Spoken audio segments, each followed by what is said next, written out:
Hey guys, Cam here from today's iPhone.com, and I thought I'd bring you a brief first looks and a review of the new Disney game which landed on the App Store today. It's 99 cents or 69 pence if you're in the UK. It's called Disney's Toy Story Smash It. What you need to do essentially is think Angry Birds but 3D, replace the birds with Buzz Lightyear, replace the green pigs with green aliens, and you're pretty much there.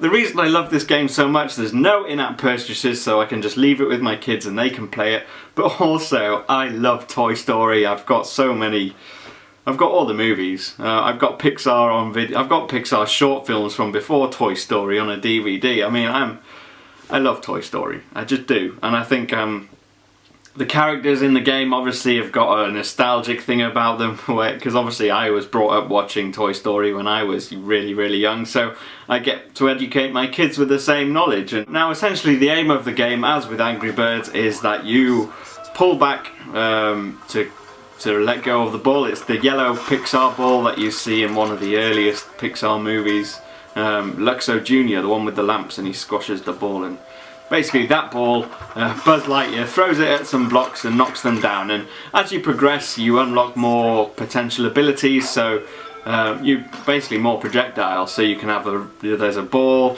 or there's this kind of Buzz Lightyear-y missile thing with propeller on the back that you can just let fly.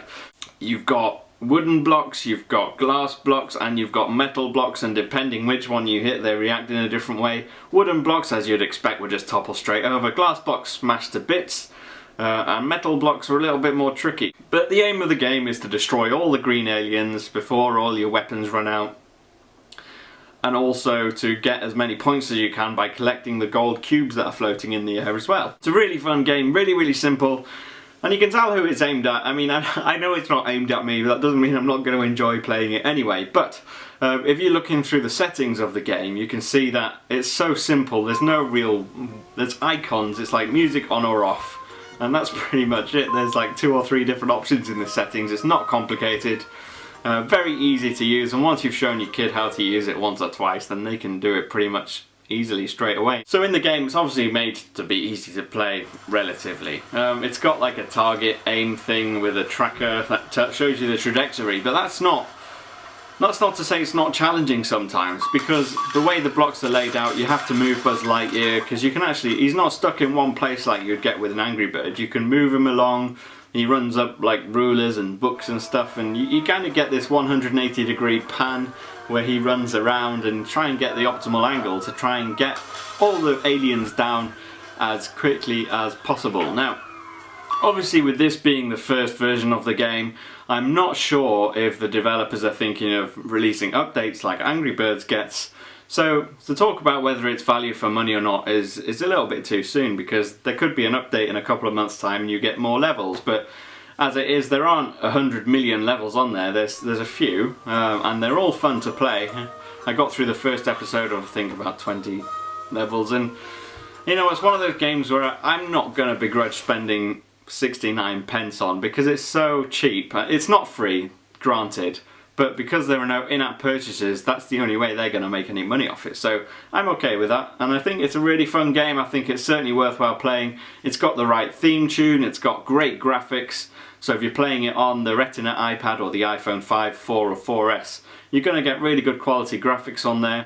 Overall, it's just a load of fun. Now, what would be nice is if I could play as a different character. Obviously, the main character is Buzz. He's the one trying to defeat Zurg and the aliens and all that stuff.